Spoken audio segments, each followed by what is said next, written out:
اس لیے کہ میں اس وقت مخاطب ہوں مسلمانوں سے. اگر غیر مسلموں سے خطاب ہوتا تو ان کو ہم کہتے اسلام میں داخل ہو جاؤ، مکمل کا لفظ استعمال نہ کرتے، کیونکہ وہ تو مکمل باہر ہیں. لیکن ظاہر ہے جب مسلمانوں سے خطاب ہوگا تو ہم یوں کہیں گے کہ مکمل داخل ہو جاؤ. داخل تو پہلے سے ہوئے ہوئے ہیں. آج کل اسلام میں داخل کے بجائے نکالنے کا زیادہ ٹرینڈ چل پڑا ہے. ابن انشا ایک مزاحیہ گزرا ہے، اس نے اپنی کتاب میں لکھا کہ دائرے کی قسمیں، ہوتا ہے نا بچے جیومیٹری سیکھ رہے ہوتے ہیں، تو اس نے ان قسموں میں بتایا کہ ایک دائرہ اسلام کا دائرہ بھی ہے، اور اس میں کارٹون بنایا ہوا تھا ایک مولانا صاحب بیچ میں جو ڈنڈے سے لوگوں کو نکال رہے ہیں، اور بتایا کہ پہلے اس میں لوگوں کو داخل کیا جاتا تھا، آج کل اس سے لوگوں کو نکالا جا رہا ہے. کہتے نہیں یہ دائرہ اسلام سے خارج، یہ دائرہ اسلام سے خارج. بیان میں بیچ بیچ میں جو چیزیں یاد آتی ہیں تو میں جمعہ اور اتوار کے بیان میں کوشش کرتا ہوں ان کو بھی چلاؤں، کیونکہ واضح و نصیحت کی مجلس ہے، جو چیز بھی آ جائے پارسل کر دینی چاہیے، جو بھی خیر کی بات، چاہے وہ موضوع سے ہٹ کے بھی کیوں نہ ہو، اس سے کوئی فرق نہیں پڑتا. یہ جو میں مسلمان کا لفظ استعمال کرتا ہوں، بہت سے لوگوں کو اس پہ بھی اعتراض ہے کہ مسلم ہوتا ہے، مسلمان تو نہیں ہوتا. قرآن و سنت میں ہمیں جو لفظ ملتا ہے وہ کیا ملتا ہے؟ مسلم. تو خوب سمجھ لیں، الفاظ کے بکھیڑوں میں پڑھنے کی ضرورت نہیں ہے. مسلم، مسلمان، اردو میں مسلمان مسلم ہی کو کہتے ہیں. شاید یہ اس طرح سے وجود میں آیا ہے کہ فارسی میں مسلم مسلمان، جیسے طالب سے طالبان، جمع کا صیغہ جو ہے نا، طالب ایک طالب علم کو کہتے ہیں، طالبان بہت سارے طالب، تشنگان علم کہتے ہیں نا، جمع کا صیغہ ہے یہ فارسی میں. تو اردو میں فارسی بہت ہے، تو مسلم سے شاید مسلمان ہوگا، بہت سے مسلم یعنی مسلمز کو کہا جاتا ہوگا، تو پھر بن گیا مسلمان. تو اس میں کوئی کچھ ٹینشن لینے کا نہیں ہے. جیسے لفظ اللہ کو خدا کہہ دینے سے کوئی ٹینشن کی بات نہیں ہے، کوئی اتنا بڑا مسئلہ نہیں ہے. اللہ کو اللہ بھی کہہ سکتے ہیں، خدا بھی کہہ سکتے ہیں. فارسی میں ہے خدا، گاڈ بھی کہہ سکتے ہیں انگلش میں. عمل میں مسلمان بالکل زیرو ہوتا جا رہا ہے، الفاظوں کے بکھیڑوں میں پڑا ہوا ہے. تو بار بار میں بات کہتا ہوں، فرقہ واریت ناموں کو دیکھ کے کہا جاتا ہے مختلف فرقے، ناموں کو ختم کرو، تو ناموں کو ختم کرنے میں ایک نیا فرقہ بنا لیتے ہیں. تو کسی بھی کوئی بھی چیز کی پہچان کچھ بھی بن جاتی ہے. لوگ اپنی آسانی کے لیے نا، زبان جو ہے نا، زبان لینگویج جسے کہتے ہیں ہم، یہ بالکل نیچرل وے میں وجود میں آتی ہے. اس میں آپ اگر کانٹ چھانٹ شروع کر دیں گے تو بہت بڑی مشکل ہو جائے گی. لوگ جب جس چیز کو جو نام دے دیں تو مان لینا چاہیے اس کو. اب یہ جو میں بار بار بتاتا ہوں، یہ میرا ٹاپک نہیں ہے، 2 منٹ میں بس اس کو سمیٹ کے آگے چلتے ہیں کہ یہ جو دیوبندی، بریلوی، اہل حدیث اور فلانا، ڈمکانا، حنفی، شافی، یہ لوگوں کے دیے ہوئے نام ہیں. یہ غیر مسلم کے مقابلے میں نہیں ہے، یہ مسلمانوں کے آپس کے مقابلے میں ہے. اب جب ایک چیز ہوگی تو اس کو نام تو دیا جائے گا نا. مسلم کے مقابلے میں چاہے دیوبندی ہو، بریلوی ہو، شیعہ ہو، اہل حدیث ہو، جو بھی ہو، غیر مسلم کے مقابلے میں ہم سب کیا ہیں؟ مسلم ہیں. لیکن جب مسلمانوں میں مختلف مکتبہ فکر وجود میں آ گئے تو وہ ایک دوسرے سے فرق کیسے کریں گے؟ مسلم غیر مسلم سے کریں گے. اگر مسلم غیر مسلم سے کریں گے اس کا مطلب آپ دوسرے کو غیر مسلم مان رہے ہو.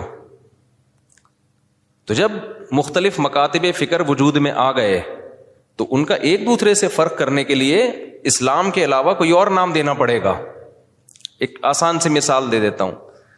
ہندوستان میں فرقے نہیں تھے تو کچھ لوگ تیجا 40واں کرتے تھے، کچھ تیجا 40واں نہیں کرتے تھے. اب لوگوں نے تو فرق کرنا ہے نا، تو لوگوں نے اپنی آسانی کے لیے نام دے دیا کہ یار جو نہیں کرتے ان کا تعلق زیادہ تر دیوبند کے مدرسے سے ہے، تو لوگوں نے ان کو ہائی لائٹ کر دیا کس نام سے؟ دیوبندی کے نام سے. یہ پبلک کا دیا ہوا نام ہے. اور جو تیجے 40 میں کرتے تھے وہ ایک مکتبہ فکر تھا، ان کے پاس ان کے اپنے دلائل تھے، ان سے چاہے ہم متفق ہوں یا نہ ہوں لیکن انہوں نے کچھ بنائے دلائل، ان کی رائے تھی. تو جب وہ لوگ بڑی تعداد میں آ گئے اور وہ ربیع الاول میں یہ سب کچھ کرنے لگے جو وہ کرتے ہیں، تو ایک مکتبہ فکر تھا، تو لوگوں نے اس کا نام کیا کر دیا، کیونکہ ان کا تعلق زیادہ تر بریلی سے تھا، تو لوگوں نے خود کیا کہنا شروع کر دیا، بھائی یہ بریلوی ہے۔ اب اگر آپ کہیں نہیں ہم سب مسلم ہیں، تو اس کا مطلب یہ ہوا کہ جو تیجے 40 میں نہیں کر رہے وہ بریلویوں سے فرق کے لیے لوگ ان کو نام دے مسلم۔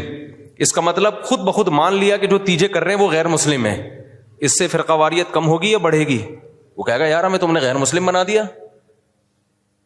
تو مسلمانوں کے آپس میں جب ڈفرنس ہوگا نا تو اس میں فرق کے لیے یہی نام دیے جائیں گے۔ اب جو لوگ کہتے ہیں میں نہ دیوبندی، نہ بریلوی، نہ اہل حدیث، نہ فلانا، نہ ڈمکانا، تو ہم ان سے کہتے ہیں پھر آپ کا نظریہ کیا ہے، آپ کی سوچ کیا ہے؟ تو جو آپ کی سوچ ہے تو وہ سوچ کے لوگ تو پہلے سے پائے جاتے ہیں، تو وہی تو ہو گیا، نام آپ نے وہ نہیں رکھا لیکن وہ سوچ آپ کی پائی جاتی ہے۔ اور جب آپ اپنے آپ کو کہیں گے مسلم مسلم مسلم، تو یہ غیر مسلم سے فرق کے لیے تو مسلم کہا جائے گا، لیکن آپس میں فرق کے لیے اگر مسلم کہہ رہے ہیں اٹ مینس دوسرا کیا ہے، آپ اس کو غیر مسلم مان رہے ہیں۔ اور آسان کر دیتا ہوں، پھر یہ چلتا ہوں آگے۔ یہ بہت زیادہ فرقے آج کل یہ لفظ بہت زیادہ چلایا جا رہا ہے، اس کے نام پہ فرقے کم نہیں ہو رہے، بنائے جا رہے ہیں، فیکٹریاں لگا دی ہیں فرقے بنانے کی۔ اب بہت سے لوگ کہتے ہیں ہمارا کوئی فرقہ نہیں ہے، حالانکہ اسلام میں سب سے پہلے 2 بڑے فرقے وجود میں آئے ہیں۔ یہ تو بعد کے ہیں نا، کسی نے بریلویت کا نام دے دیا، نام بعد میں آئے ہیں۔ یہ جو سوچ تھی وہ تو بہتوں کی ہمیشہ سے رہی ہے، جو نظریے تھے سب سے پہلے جو وجود میں آئے، جو آج تک قائم ہے، ان کی بات کر رہا ہوں۔ وہ شیعہ اور سنی وجود میں آئے ہیں۔ شیعہ حضرات کا جو بیسک دعویٰ ہے پنجتن پاک، اہل بیت کو اور حضرت علی کو، دیگر اصحاب رسول پہ فضیلت دینا، ان کے اپنے اصول ہیں، وہ ان اصولوں پر عمل پیرا ہیں۔ وہ 2 نمازیں ہمیشہ اکٹھی پڑھتے ہیں، وہ 3 طلاق کو ایک بھی نہیں مانتے، کچھ ایک مانتے ہیں کچھ ایک بھی نہیں مانتے۔ حضرت عمر رضی اللہ تعالیٰ عنہ کے فیصلوں کو بالکل لفٹ نہیں کراتے، تبھی وہ متع کو بھی جائز سمجھتے ہیں۔ ان میں بڑے فرق تھے ان کے اندر اور سنیوں کے اندر۔ ان کا عقیدہ بھائی 11 امام ہے، 12 امام ہے، وہ امام کو بھی بہت زیادہ امام کو درجہ دیتے ہیں وہ۔ تو جو یہ عقیدوں کے حامل نہیں تھے، جن کا یہ عقیدہ تھا نہیں بھائی قرآن حدیث اور صحابہ، خلفائے راشدین کو بھی ویلیو دینی ہے، تمام صحابہ کو ماننا ہے، ہر نماز اپنے ٹائم پہ پڑھنی ہے۔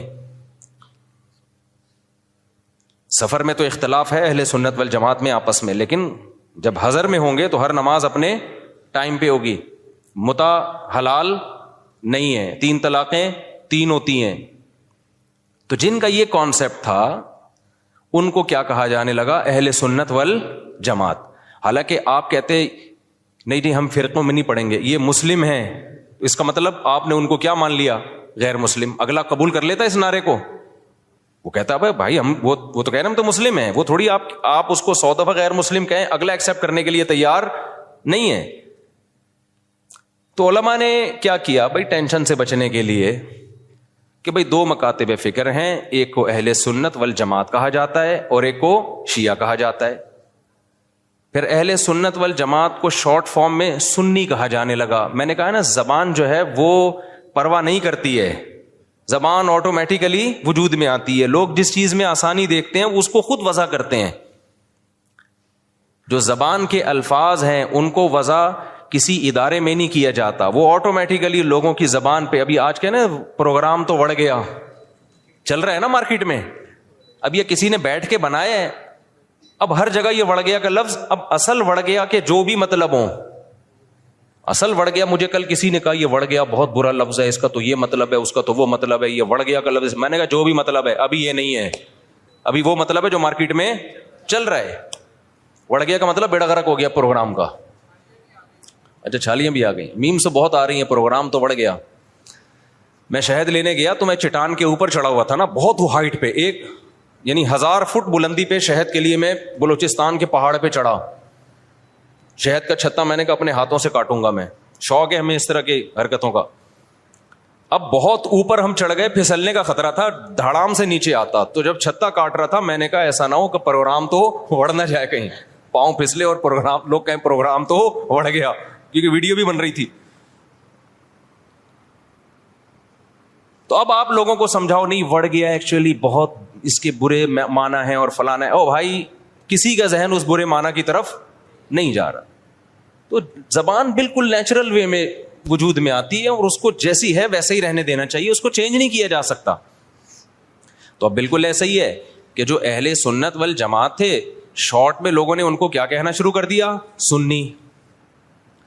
اب آپ یہ کہیں میرا کوئی فرقہ نہیں ہے, میں کسی فرقے کو نہیں مانتا, میں صرف مسلمان ہوں, تو لوگ آپ سے پوچھیں گے کہ بھائی آپ شیعہ ہو یا سنی ہو. وہ کہ میں شیعہ سنی کو نہیں مانتا, میں مسلم ہوں. میں کیا ہوں؟ خالص مسلم. تو اگلا پوچھے گا نا کہ آپ کے عقیدے کیا ہیں؟ آپ حضرت علی کو دیگر صحابہ پہ فضیلت دیتے ہو, آپ متع کو جائز سمجھتے ہو؟ وہ کہیں نہیں. اسے کہا جائے آپ ہر وقت 2 نمازیں اکٹھے کرنے کے قائل ہو, ظہر ہمیشہ جیسے شیعہ لوگ پڑھتے ہیں؟ وہ کہے گا نہیں. تو اسی کو تو سنی کہا جاتا ہے جو یہ کام نہیں کرتے. آپ سب صحابہ کو مانتے ہو؟ ہاں جی مانتا ہوں. تو یہی تو سنی ہے, انہی کو تو سنی کہتے ہیں. کہ نہیں میں سنی نہیں, میں مسلم ہوں. تو بھائی جو عقیدے آپ کے ہیں ان شارٹ اس کو سنی کہا جاتا ہے. تو اس میں کیا تکلف ہے منہ سے پھوٹ دو کہ میں سنی ہوں؟ مان رہے ہو انہی عقیدوں کو, تو اسی کے تو لوگوں نے آسانی کے لیے ان شارٹ کیا کہنا شروع کر دیا, سنی کہنا شروع کر دیا. اب آپ اس لیے نہیں کہہ رہے اپنے آپ کو سنی کہ میں فرقے کی چھاپ نہیں لگانا چاہتا. بھائی چھاپ لگانا چاہو یا نہیں چاہو, پبلک جو ان عقیدوں کا حامل ہوتا ہے پبلک اس کو سنی ہی سمجھتی ہے. تو آپ بول دو میں سنی ہوں, کچھ نہیں ہوتا اس سے, کوئی قیامت نہیں آ جائے گی. ایسے موقع پہ بلا وجہ نہیں چیختے پھرو کہ میں سنی ہوں, میں فلانا ہوں, میں ڈمکانا ہوں, میں یوں ہوں. جب ضرورت پڑے تو کہا جا رہا ہے نا, بلا وجہ تھوڑی ہائی لائٹ کیا جا رہا ہے. اور آسان مثال, بر صغیر میں جب احمد رضا خان بریلوی آئے اور انہوں نے وہ بہت زیادہ اس کا پرچار کیا, خاص جو ان کے مخصوص عقائد تھے وہ صحیح تھے غلط تھے, اس پہ بحث میں تو میں جا ہی نہیں رہا. اس کے بعد ایک خاص مکتبہ فکر وجود میں آیا کہ بھائی ربیع الاول کو عید کا دن کہنا ہے اور تیجا کرنا ہے, 40واں کرنا ہے, جو بھی کر رہے ہیں وہ ایکٹیویٹیز.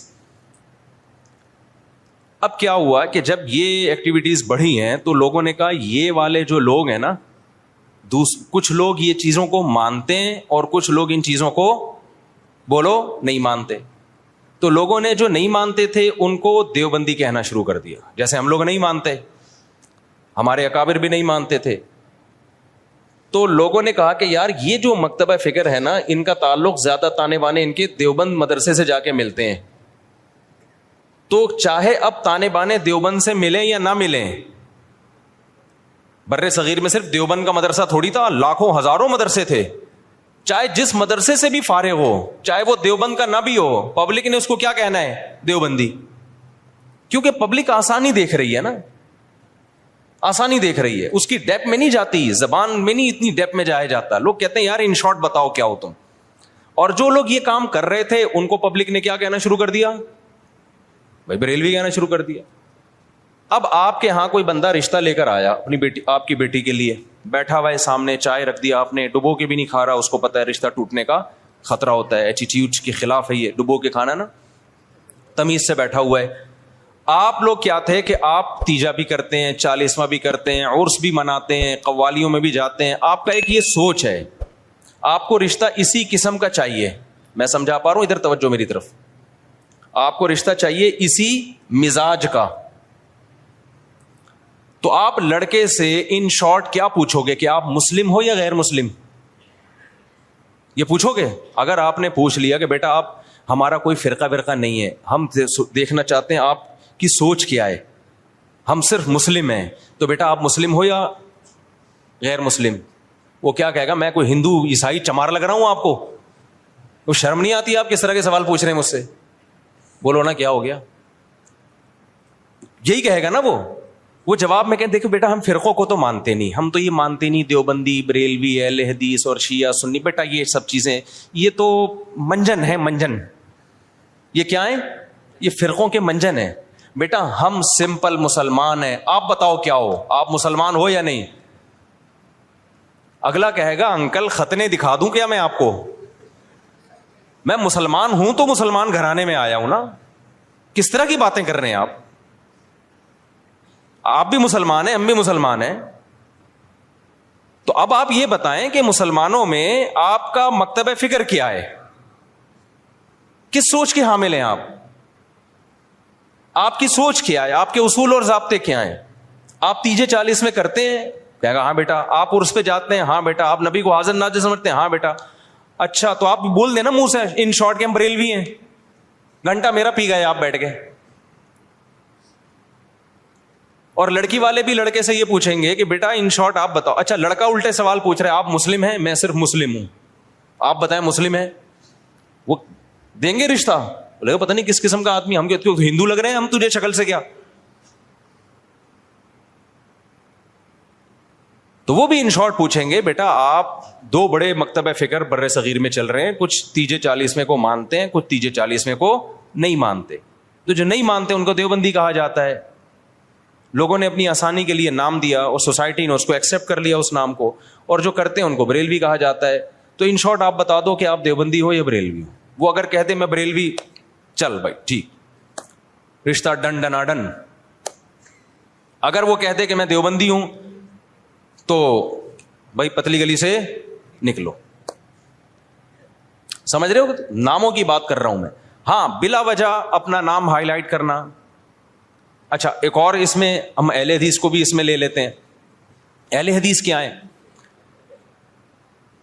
جب شیعہ سنی 2 فرقے بڑے وجود میں آئے, جن کا ابھی تک فرقے تو بہت سارے بنے تھے, بہت سارے تو ختم ہی ہو گئے, کیونکہ جو باطل چیزیں زیادہ پنپتی نہیں ہے, اور پنپتی بھی ہے تو ایک جگہ قائم نہیں رہتی. آپ اگر 1200 سال پہلے کے شیعہ کو دیکھ لیں تو الگ تھے, 200 سال بعد والے الگ, آج الگ. تو وہ بہت یعنی ایک جگہ نہیں. آپ اہل سنت والجماعت کو دیکھیں گے نا تو جو 1200-1300 سال پہلے تھے آج بھی اسی ٹریک پر ہیں وہ. خاص طور پر جو ان 4 مکاتب فکر کو فالو کرتے ہیں, حنفی, مالکی, شافعی, حنبلی, ان کے اصول 1300 سال پہلے لکھ لیے گئے تھے, مسائل بھی لکھ لیے گئے تھے, تو اب اس سے ہٹتے نہیں ہیں یہ. آپ کو حنفی 800 سال پہلے کا بھی وہی نظر آئے گا جو آج تھا, شافعی 800 سال پہلے کا بھی ویسے ہی نظر آئے گا جیسا آج تھا. اگر تبدیلی ہوئی ہے تو بدعت کے حوالے سے ہوئی ہے, کسی میں بدعتیں آ گئیں, کسی میں بدعتیں, کوئی ایکسٹریم لیول پہ ادھر چلا گیا, کوئی مسائل کے معاملے کی بات کر رہا ہوں. جو اسلامک لا ہے, لا نہیں چینج ہوا کیونکہ وہ ریٹن فارم میں آ چکا تھا پہلے. تو اب میں عرض کر رہا تھا کہ 2 فرقے بڑے وجود میں آ گئے. ایک کو کیا کہا جاتا تھا؟ شیعہ. ایک کو کیا کہا جاتا تھا؟ سنی. تو سنیوں کا جو اصول اور ضابطہ تھا وہ یہ تھا کہ قرآن سے مسئلہ دیکھا جائے, پھر نبی صلی اللہ علیہ وسلم کی صحیح احادیث سے, اس کے بعد صحابہ. تو انہوں نے اس اصول کو سامنے رکھ کے ریسرچ کی, اور باقاعدہ جیسے حدیث کو ریٹن فارم میں محدثین لے کر آئے کہ بھئی اب سینہ بسینہ کب تک چلے گی, اس کو ریٹن فارم میں لے کر آؤ, کتابیں لکھو, ضائع ہو سکتا ہے علم. تو اسی طرح جو مسائل تھے, یہ جائز ہے, یہ ناجائز ہے, یہ مکروہ ہے, یہ حرام ہے, یہ مکروہ تنزیہ ہے, فلاں کام کرنے سے سدا صاحب واجب ہوتا ہے, فلاں غلطی کرو تو سدا صاحب نہیں, پوری نماز ہی لوٹانی پڑے گی, ہزاروں مسائل تھے نا. تو ائمہ کرام نے اجتہاد کیا اور مسائل کو ریٹن فارم میں لانا شروع کیا. تو جو اہل سنت والجماعت تھے وہ ان کے 4 مکاتب فکر وجود میں آئے. جو کام امام ابو حنیفہ نے کیا, اس کام سے جو متاثر ہوئے اور اس طریقے کو جنہوں نے فالو کیا ان کو کیا کہا جانے لگا؟ حنفی. اور جنہوں نے امام شافعی کو فالو کیا ان کو کیا کہا جانے لگا؟ بولتے کیوں نہیں؟ شافعی. اب آپ بتاؤ جو امام شافعی کو فالو کرتے ان کو اگر ہم مسلم کہتے کہ نہیں حنفی شافعی کچھ نہیں ہوتا, یہ مسلم ہے, اس کا مطلب شافعی اگر مسلم ہے تو حنفی بھی غیر مسلم ہے؟ نہیں آئی میرا خیال ہے بات سمجھ. تو یہ نام صحیح ہوتا؟ جنہوں نے امام مالک کو فالو کیا ان کو کیا کہا جانے لگا؟ مالکی. جنہوں نے امام احمد کو فالو کیا انہوں کے کیا کہا جانے لگا؟ حنبلی, جیسے کہ سعودی عرب میں. تو اللہ کا کرنا ایسا ہوا کہ یہ 4 اماموں کا فقہی دنیا میں چلا ہے صدیوں. بہت سارے مسائل میں ان میں اتفاق تھا. کچھ مسائل ایسے تھے کہ 2 امام ایک طرف, 2 دوسری طرف, کچھ میں 3 ایک طرف, 1 ایک طرف. تو جو اختلافی تھے وہ اب اختلافی رہ گئے ہمیشہ کے لیے, جو اتفاقی تھے وہ کیا بن گئے؟ اتفاقی بن گئے. اب جو اختلافی تھے تو علماء نے کہا کہ بھائی چونکہ اتنے بڑے بڑے ائمہ نے ریسرچ کا کام کیا ہے, یہ اختلاف اب حل نہیں ہو سکا.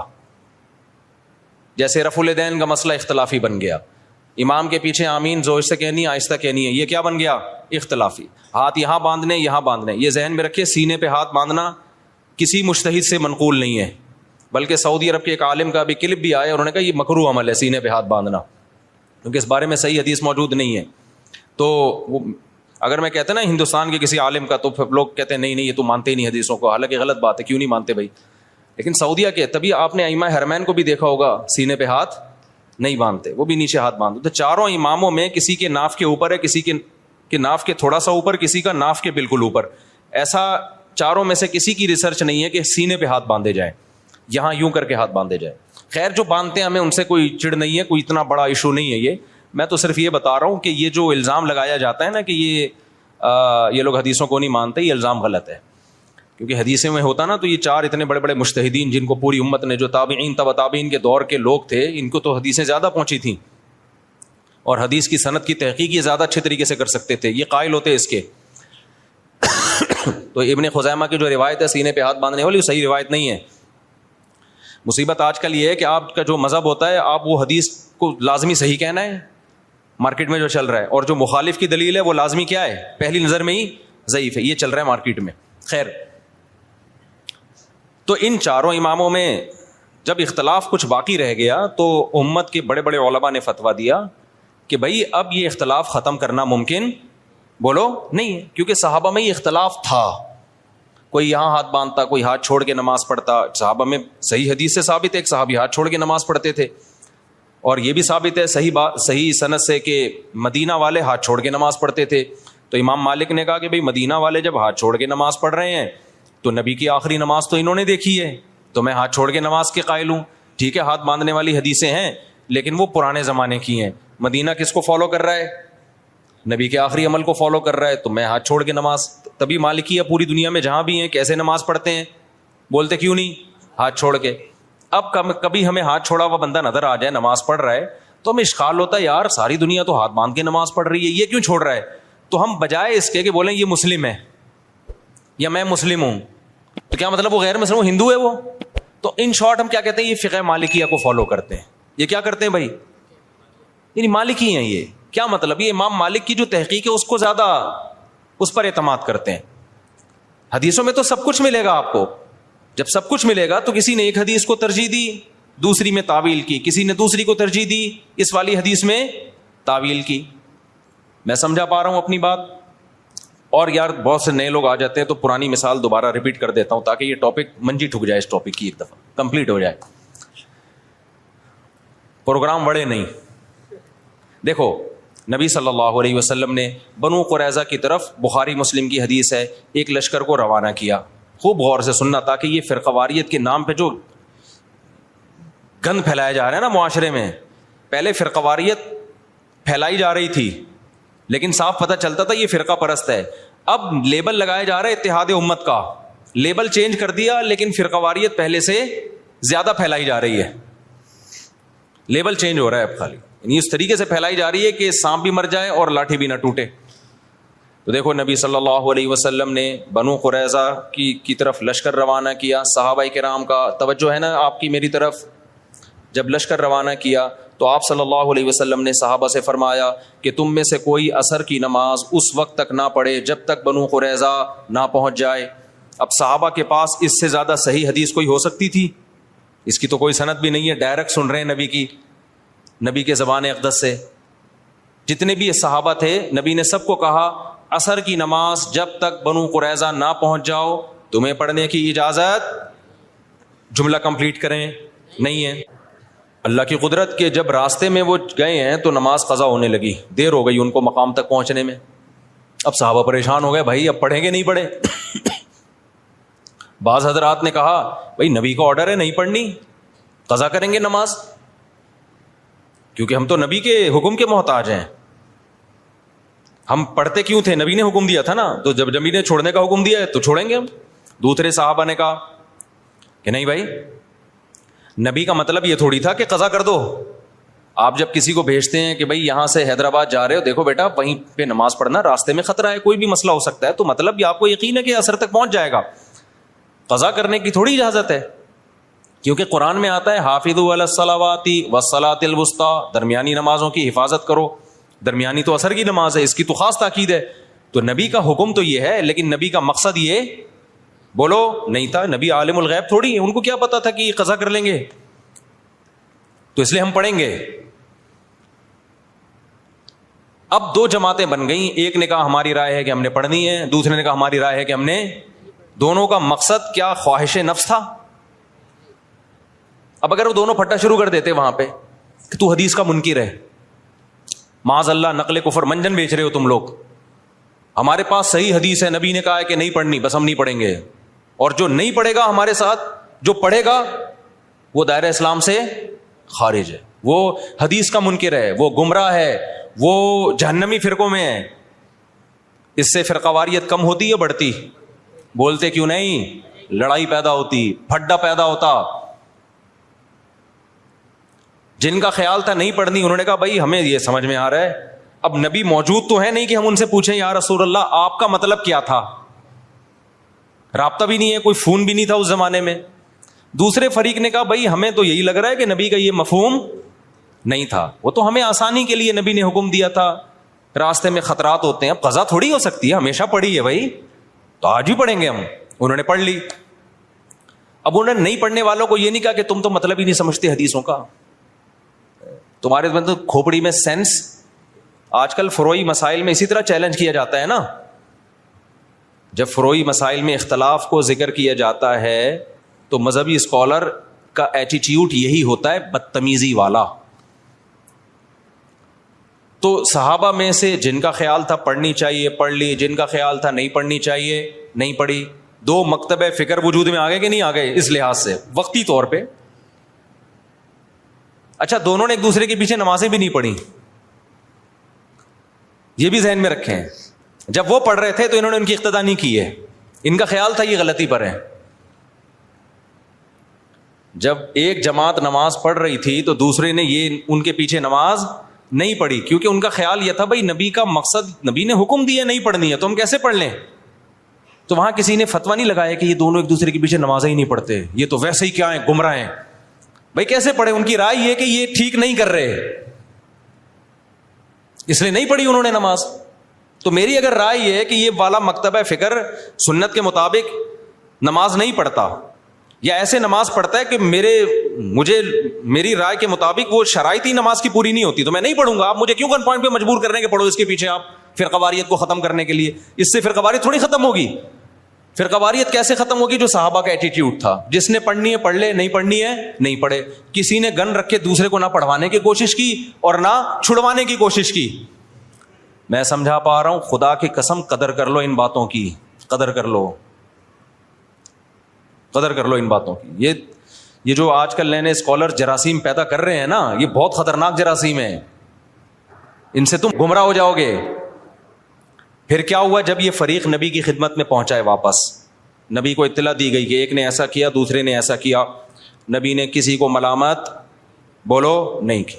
یہاں سے فقہا کو ایک اصول مل گیا قیامت تک کے لیے, بھائی حدیث کی تشریح میں اگر اختلاف ہوگا تو وہ اختلاف برا نہیں ہے. میں سمجھا پا رہا ہوں اپنی بات.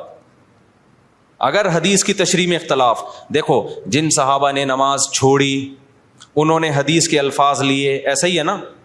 جنہوں نے نماز پڑھی کیا انہوں نے حدیث نہیں لی؟ انہوں نے لی. انہوں نے حدیث میں تعویل کی, انہوں نے کہا حدیث کا یہ مطلب نہیں ہے. کیوں نہیں ہے بھائی یہ مطلب؟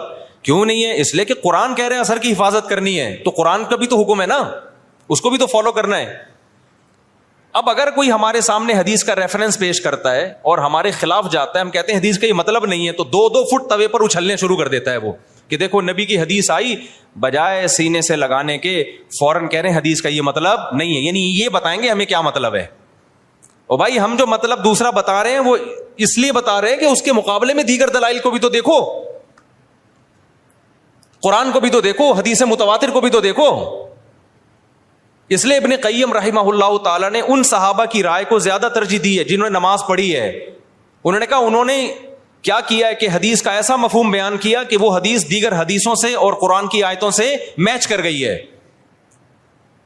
وہ زیادہ ان کا مذہب ثواب سے سواد والا ثواب یعنی درستگی کے زیادہ قریب تھا. تو یہی امام حنیفہ کا اصول ہے کہ جب بھی کوئی حدیث آتی ہے چاہے صحیح حدیث ہو, وہ قرآن اور احادیث مشہورہ متواترہ پہ پیش کرتے ہیں. اگر اس کے موافق ہے تو ٹھیک ہے, نہیں ہے تو اس میں تعویل کر دیتے ہیں. تو یہ اس حدیث سے ہمیں زندگی بھر کے لیے ایک اصول پتہ چل گیا. بھائی قرآن و سنت میں اگر نیت اللہ رسول کی ماننی ہے, دائیں بائیں جانا مقصد نہیں ہے, اپنی خواہشات کی پیروی مقصود نہیں ہے, تو پھر اگر حدیث کی تشریح میں اختلاف ہوگا تو وہ اختلاف برا نہیں ہے, اور اس کی بیس پہ نہ انسان جہنم میں جاتا ہے, بلکہ اس کی بیس پہ ہوتا کیا ہے, نبی کا حکم صحیح حدیث موجود ہے, اذا اجتہد المجتہد, جب کوئی اجتہاد کرتا ہے, مجتہد عام آدمی نہیں, مجتہد اجتہاد کرتا ہے, فإن اخطأ فلہ اجر, غلطی کرے گا پھر بھی اجر ملے گا, وإن اصاب فلہ اجران, درست نتیجے تک پہنچے گا 2 اجر ملیں گے اس کو.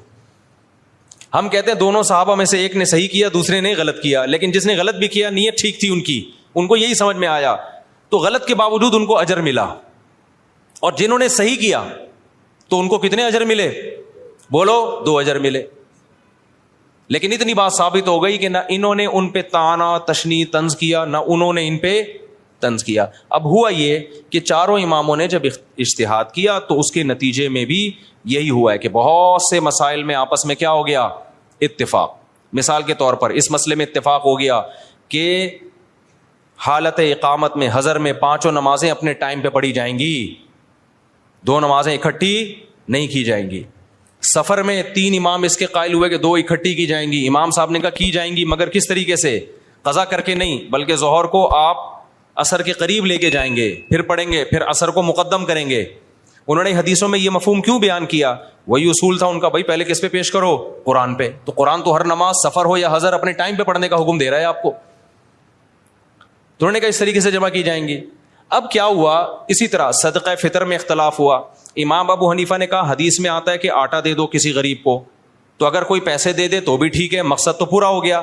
تینوں اماموں نے کہا نہیں بھائی مقصد نہیں, حدیث میں جب آٹا ہے تو ہم کیا دیں گے, آٹا ہی دیں گے. لہذا آپ نے سعودی عرب میں دیکھا ہوگا جب وہ عید کے دن فطرانہ دیتے ہیں تو آٹے کی تھیلیاں لے کر آتے ہیں عیدگاہ میں, دیکھا ہوگا نا جو لوگ سعودی عرب میں رہے ہیں.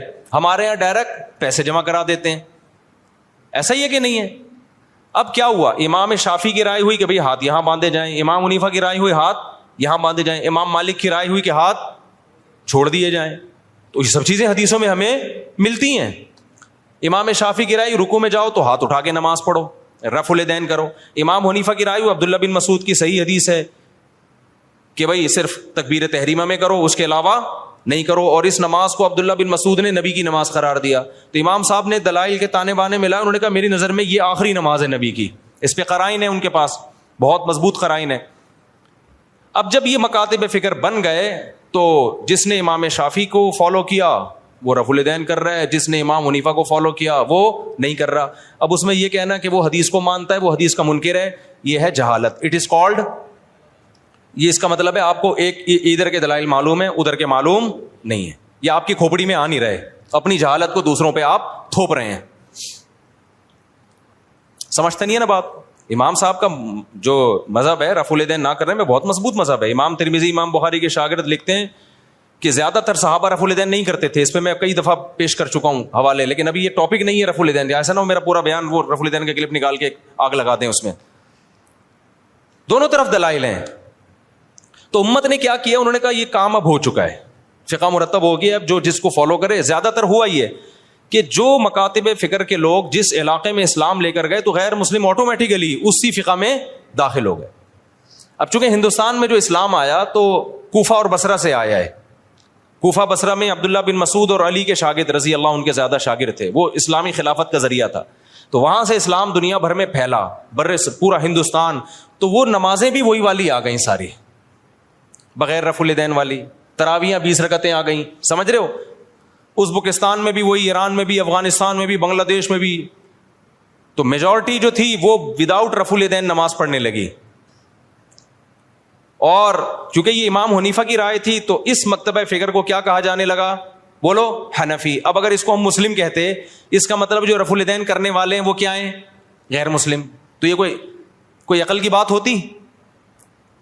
یہ میں اس لیے کہہ رہا ہوں, لوگ کہتے ہیں نا حنفی نہ شافی, ہم تو صرف مسلم ہیں. ابے تو پاگل ہے, تو پاگل ہے, تو منجن بیچ رہا ہے. بھائی ہم حنفی ہیں, شافعی اور مالکیہ کے مقابلے میں حنفی ہیں. غیر مسلم کے مقابلے میں کوئی حنفی شافی نہیں ہوتا، اس میں ہم کیا ہیں؟ اس میں تو مسلم ہیں سارے. تبھی ہم بلا وجہ اپنے آپ کو نہ دیوبندی کہتے ہیں نہ حنفی کہتے ہیں. کبھی دیکھا ہم نے بلا وجہ دیوبندی حنفی خام خواہ کی؟ جب بھی کوئی پوچھے بھائی ہم مسلمان ہیں ماشاء اللہ سب لوگ. جہاں ضرورت پڑتی ہے، جیسے رشتہ لینے کے لیے گئے تو اگلا پوچھے گا تو دیوبندی ہے بریلوی؟ آپ نے کہا میں مسلم ہوں، علمی کتابی ہوں، تو وہ کہے گا تو کیا ہے بھائی تو تیجا کرتا ہے کہ نہیں کرتا؟ وہ کہے میں نہیں کرتا، تو بولنا دیوبندی ہوں. پھوٹتا کیوں نہیں منہ سے؟ یا تو دیوبندی ہے یا اہل حدیث ہے، یہ دونوں نہیں کرتے. کیا خیال ہے بھائی؟ یا تو دیوبندی ہے یا کیا ہے؟ اہل حدیث ہے. کہ نہیں میں کچھ بھی نہیں ہوں. تو کیوں ٹائم ویسٹ کر رہا ہے بھائی تو؟ آپ اس سے پوچھ رہے ہیں لڑکی والوں سے آپ کیا ہیں، وہ کہیں میں ہم مسلم ہیں. او بھائی مسلمان کیا میں ہندو لگ رہا ہوں آپ کو شکل سے؟ آپ تیجا کرتے ہیں؟ ہاں جی کرتا ہوں. آپ ربیع الاول کو عید مناتے ہیں؟ ہاں جی. تو بولو منہ سے. ان شارٹ ایسے لوگوں کو کیا کہا جاتا ہے؟ بریلوی کہا جاتا ہے.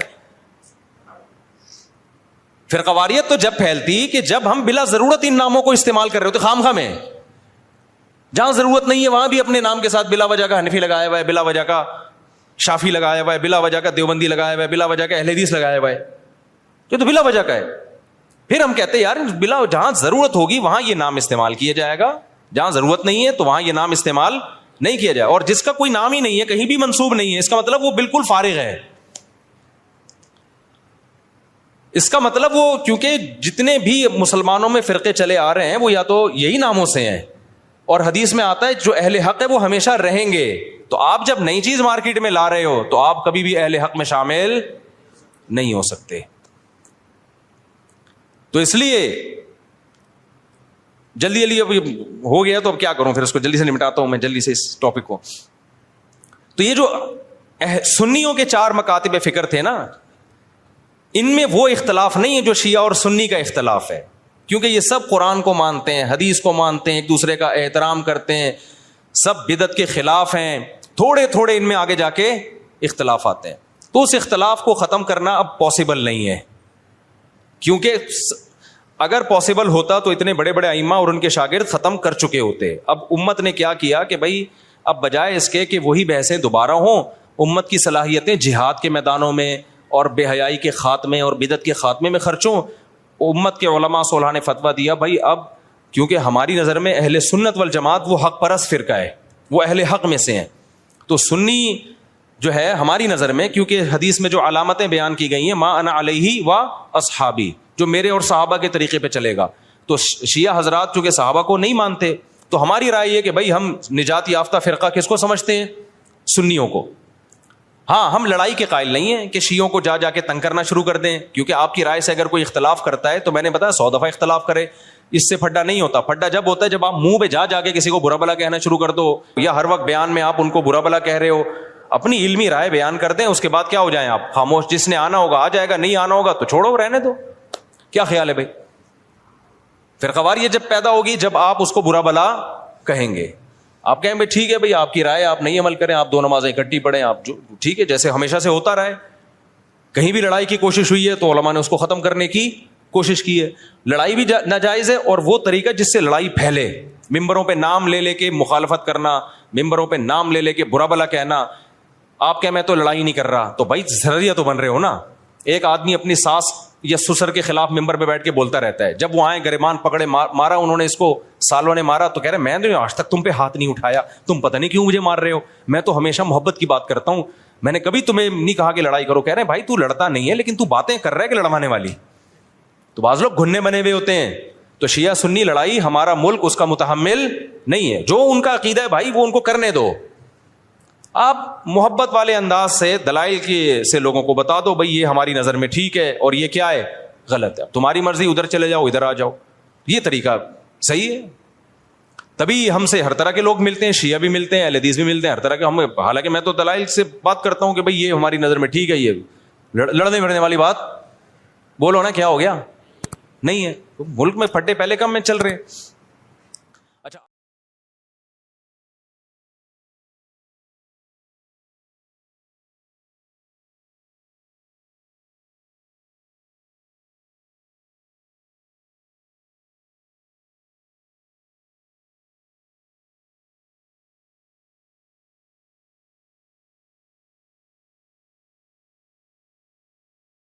زندگی کی ہر ایک ٹھوکر یہی احساس دلاتی ہے کہ اے اللہ میرا تیرے سوا کوئی نہیں۔